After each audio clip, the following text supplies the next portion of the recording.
Hello, welcome to Hearts Standard. I am Craig Cairns, and joining me, Joel Sked from Tynecastle. How are you doing, Joel?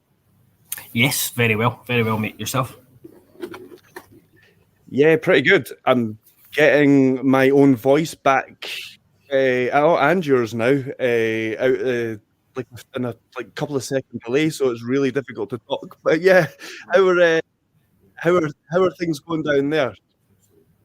Good. I'm currently waiting. So that was the Hearts press conference was at 2:30, and Neil Critchley spoke, and then Frankie Kent spoke, and then we spoke to the paper guys and myself spoke to Frankie Kent afterwards for a wee bit. The Omonia press conference was meant to be at 5:30, I think it was, but it got 5:15, but it got pushed to 7:15. So we've been waiting around, just doing some work, and then just waiting around in the Hearts Media Suite for the for Omonia to arrive. Aye, and sorry, man, I've no idea if you. I don't know if we could do this while we're on air here, but as I say, I'm hearing everything back on a couple of seconds delay. Is there something I need to mute or something like that? I don't think so. I don't know if it's my connection or because I can hear you fine and there's no delay. I will try to get through it, but they're the same volume, so it's very difficult. Right? First of all, there's some good vibes after Saturday's win over, and it just so happens that today's live broadcast is brought to you by Giveaways. Good Vibes Giveaways are proud to sponsor Hearts Standard and offer fantastic prizes to fans of the club. Prizes change weekly and tech gadgets, days out, weekends away, tax-free cash, and even OASIS tickets. Get your tickets now at www.goodvibesgiveaways.com. Enter for your chance to spread the good vibes. Right. Because of these tech issues, I'm going to keep this simple. I will ask you a question because you're the man down in Gorgie today. You can respond, and then we'll do that 3 times, and then we'll get out of here. We had only planned for our video just now anyway, because as you said, you will be at the Omonia press conference fairly soon. So yeah, what were your main takeaways from Neil Critchley and Frankie Kent, who appeared in front of the media today? Main takeaway would be probably the Neil Critchley. I think the big one was him kind of emphasising that they're certainly not taking Omonia lightly. They're not getting fooled by the result at the weekend, and I suppose that's pretty. The interesting aspect of that was, obviously, I sat down with Stel, the Omonia fan, and he was pretty down on his side's chances than the Omonia's chances. He felt I think he gave Hearts an 80% chance of winning. So whereas Critchley was talked about how 9 times out of 10 the game at the weekend when they lost 1-0, that they would have won it 9 times out of 10. But the chances they created, don't think the opposition had many chances either. So he talked about them, how he expects them to look to have the ball. Again, that kind of backs up what Stel said, was that they're a possession-based team. They've got a couple of midfielders who want to play with the ball, to be in possession, and they're not a team that's going to come in and soak up pressure, just because that's not in their nature. You look at them in the league. They are a big team in the league, and they're expected to be the protagonists in a game. Whereas it's difficult. We've seen it with Celtic in Europe, where it's difficult to switch from being the team that's always on the attack, always putting always being the team on the front foot, and then they've not been able to find that balance when they go into Europe and kind of play more defensively. So I think you could probably look at Omonia in that same. That same category, and Critchley says he will expect Hearts to have to defend more, which I don't think is a bad thing for Hearts, because as we've said this season, is that some of our best performances have been when Hearts have not had to dominate the ball. So I think that could actually benefit Hearts, and maybe it's not going to be one where it's going to be a lot of kind of possession and passing around. I think Hearts will have to do a bit of work off the ball, and add in a bit of chaos in the fact it's a European night. I think that probably suits the team. But yeah, he definitely talked them up and basically said that essentially don't underestimate Omonia. And I think it's a game we should be confident about, but I understand where Stell was coming from in our video, just because we've all been there as fans, where you're not doing well in the league and you've seen a couple of poor results, and it's almost like the end of the world in terms of football. Whereas it's probably not quite as bad as that, but as fans, we're always naturally going to make it out to seem as bad. So yeah, I think having listened to Neil Critchley and him talk about Omonia, I think it's after I was about to put my mortgage on us beating Omonia after listening to Stell, I think I'm kind of talked down off that ledge of putting that much money on. So I think it's going to be a really, I think it could be a really exciting, intriguing game. I think it's going to be tight and tense, but I think it's going to be a cracking game. Sorry, mate, you're not on at all. I'll see if I can add them back to the stage. What to do, Craig, is you leave the stream and then just come back into it. And I'll just talk to the people who are watching, because I'll bring in some questions here. So Beep Bop Boop asks, Heart Standard, do you expect Wilson to get a start? No, I don't. I expect. So I suppose I can bring in the what we can expect from the team news. As I asked Critchley if there was any injuries, it's going to be the same squad as the weekend. I think. Obviously, I think Salazar will come back onto the bench, because in Europe you can name a bigger squad. Musa's not in the squad, so they won't be seeing him. But I don't think Wilson will get a start. I think it was encouraging that he played, came off the bench on Saturday. I think Critchley spoke about how he can run in behind, and I think that's key. We've seen Shank come off, Vargas stay on, because they want someone being able to stretch the game. Wilson provides that, but I think it's probably too early for him to essentially start such a big game. Maybe further down the line he might, but I think he is going to be, if he's going to be used, he's going to be used off the bench. I think Wilson will be involved, but he won't start. I don't know if Craig is... Can you hear me? No. Thank God, honestly. That was one of the most stressful things I've ever done, I think. Hearing both of us talk back to me on a loop while trying to work out which one it is of you I'm trying to follow. But yeah, I think I did a decent job, all considered. But yeah, logging out. Yeah, back to normal. So yeah, apologies especially for those listening as a podcast, because at least people watching us can see our struggles. Apologies for those technical issues. But yeah, all I was saying was that I don't think I just got asked about, obviously, do you expect Wilson to start? I was explaining that don't think that's going to happen. I think it will be Vargas and Shankland again. If we were going to see changes, it's hard. I find it really hard to guess this team. I don't know if you've put any thought into it, Craig, but the Critchley's obviously talked about how he's going to manage the squad. Hearts have got, after the game at the weekend, we've got another 5 games in 15 days, and then there is Rangers at a few days after that as well. So it's a really hectic schedule, and he didn't call it as resting players, he called it as managing the squad. Exactly. We're going to have to do that. We're going to have to rotate. So I can't really bring much insight on who's going to rotate. I would imagine Benny will come out. I don't think he's going to play 3 games in a week, and I would want him to be involved in the derby. So I think Benny will come out, and we might see maybe Cammy Devlin come in and play beside Malachi Boateng.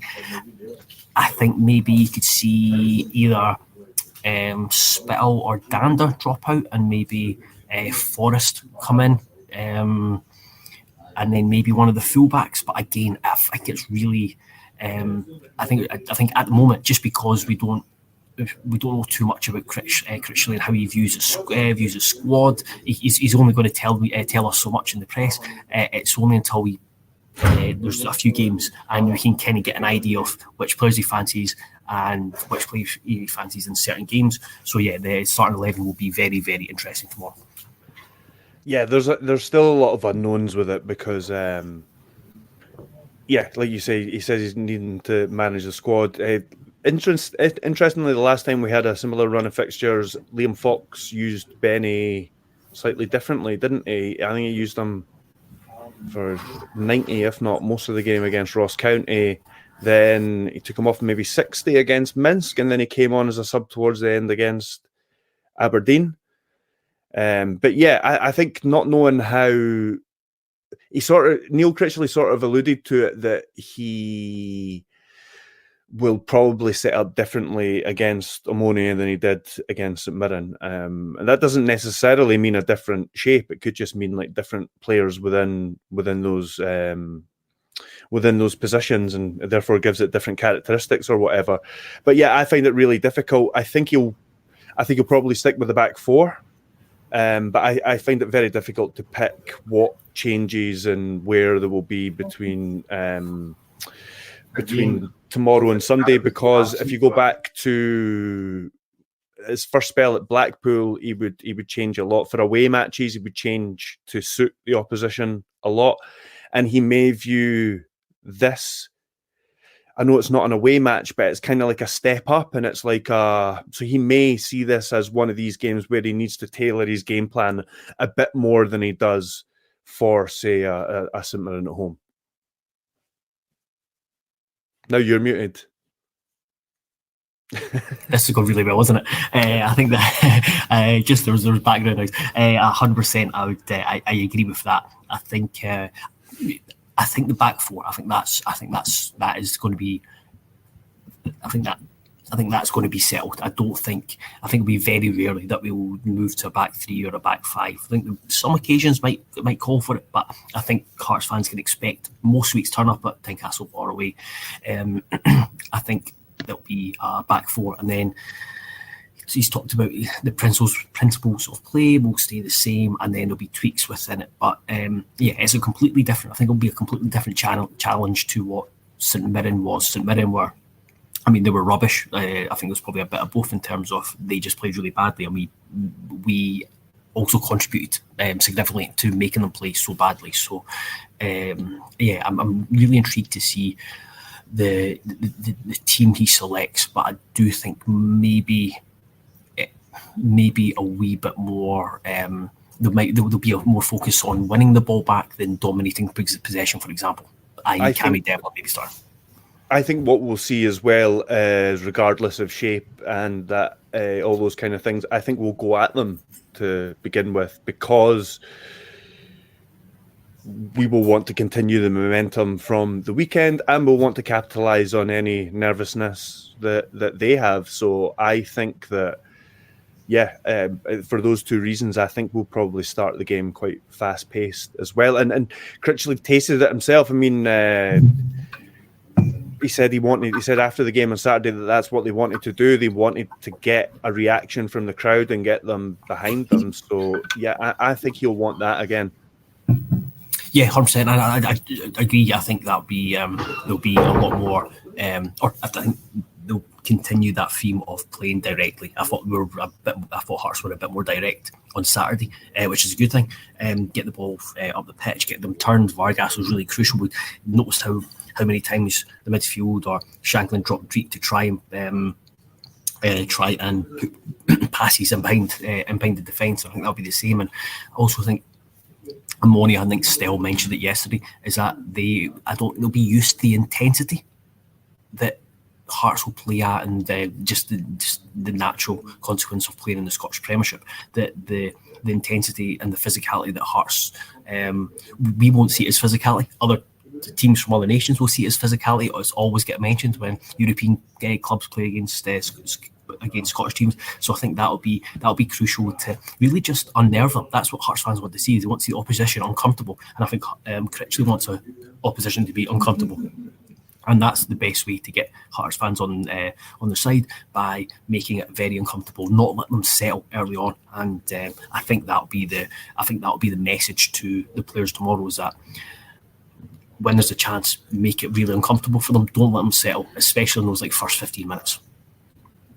Because you look at their confidence, especially if we can get an early goal. If Hearts can get an early goal, their confidence, having lost two on the bounce, they're going to be back by nearly, could be over 1,000 Omonia fans as well. So if they get a bit antsy, and it could kind of dent their confidence and allow Hearts to assert even more, and ideally, hopefully, put them under pressure for a significant period of time, and which lead to maybe a comfortable victory. But I won't get too carried away just yet. Yeah. I just want to pick up on a couple of the comments. I mean, I'm sorry if I'm going back to one that you've already covered, but someone's asking if Oyekoki's got right back nailed down. I mean, I'd say so, yes. I'd say the caveat to that is that he's gone off with a knock in the last 2 matches. So we will need to... Yeah, that was from Greg, thanks. Yeah. So that will need to be managed, I'd imagine. So Forrester will at least either be used as a sub on Thursday or will start on Sunday. I don't think we'll see Oyekoki play 290 minutes there. A wee bit further down, one you can answer. I would just to come in on that. I think that was one of the positions where I thought maybe there would be a switch as kind of fullback positions. Oyekoki, I think to answer Greg's question, I think if you're looking at who the starting right back is, I think Oyekoki probably has nailed down the position so far. His last 2 games have been excellent. I think there is an issue maybe with fatigue, and again playing that intensity of what's asked of the fullback at Hearts is that it's maybe just taking his body to time to adjust. Well, that should be the case. I'm not sure, but he has put in 2 really good performances. I think what he also gives us is he gives us presence, he gives us physicality, and he gives us height, which is massive as well from kind of set pieces. I like a big defence, which is great. But yeah, the fact he's came off both games, it does maybe suggest that he could be a player to I was going to say rest, but bring out and as he manages the squad. This one quickly from Ryan Murray. Nice picture, Ryan Murray. Chances of seeing Musa play in the league. I wonder. I think there's a chance we might not see Musa again. I think we didn't see him, dropped out completely under Fox. Didn't see him in the squad at the weekend there. He's been a real mystery, Musa, this season. We don't know exactly what we've got there because he's not really been given a chance. But I do wonder, with the lack of chances that he's been given until now, and the lack of forward options we've had, and that we've not seen him at all since Naismith left, I wonder if he's one of the players that maybe just isn't fancied there at the moment. I don't know if you've got anything to add to that, Joel. And the other one you would be better to answer is from Adrian Boyne, Neuenhof. He had a wee bit of a setback, didn't he? Yeah, so I'll answer Musa first. I would be surprised if I think he. What's the best way to answer this?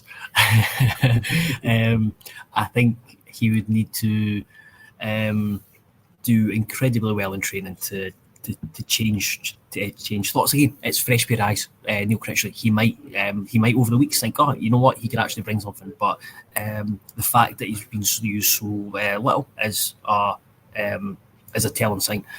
But then it's important to reiterate is that if you look at the players who've signed, you've got Spittle, Penrice and Danda were guys who know the league, were ready to come in, and yes, might have to take a wee bit of time to adapt to the jump up to Hearts, but they know the league, so they've kept the ground running. Oyekoki's started to do it as well. Taylor was kind of in and out, but Musa was very much seen as someone with more long term. He is, 21? But in terms of like football age, he's probably a wee bit younger than that.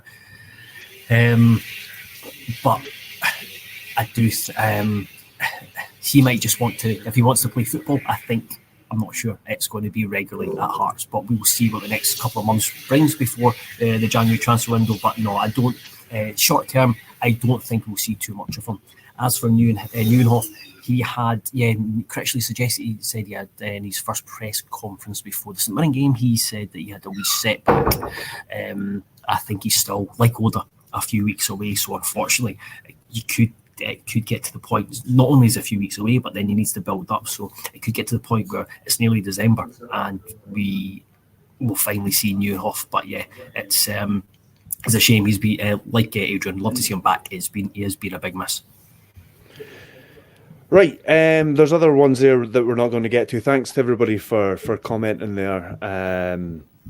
Just before we do get out of here, Joel, just not even a prediction, just kind of how you feeling, what you think we're gonna get tomorrow night from the game.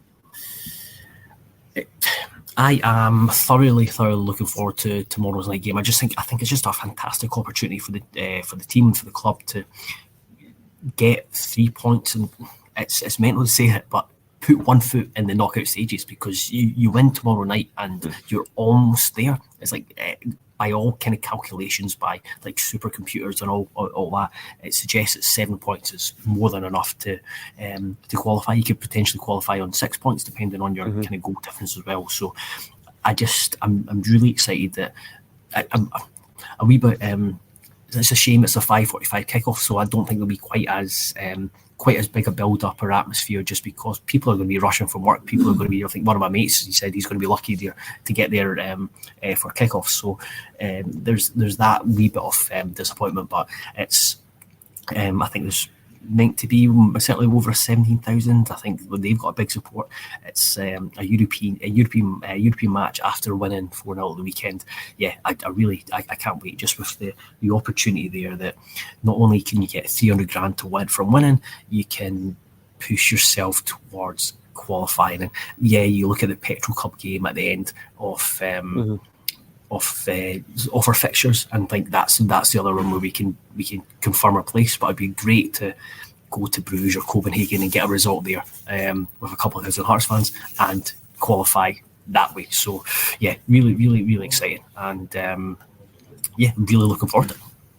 Yeah, me too. I'm kind of hoping that if nothing else, we keep the performance levels up, because I wouldn't mind a draw or even like a narrow defeat, beaten by the better team on the night, if we competed and we did, like I say, we continued the way we've been performing in the last two matches, because I wouldn't be too disappointed if we didn't take the win, because I do think there's other points in these. If we can get our act together, I think there's other points to take in these other games. So yeah, I'm looking forward to it. As I say, I think we're going to go at it fairly early on, and it's going to be exciting to see.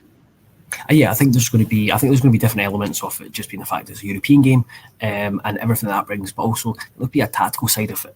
Listening to Stell yesterday, and he kind of talked about how they don't really have any ball winning midfielders. They'll come to play their own game, because we're at home. We want to play our own games. So I think it could be quite open. I think there could be potentially quite a few goals as well. So I think all eyes should be on Tynecastle for the game. But I'm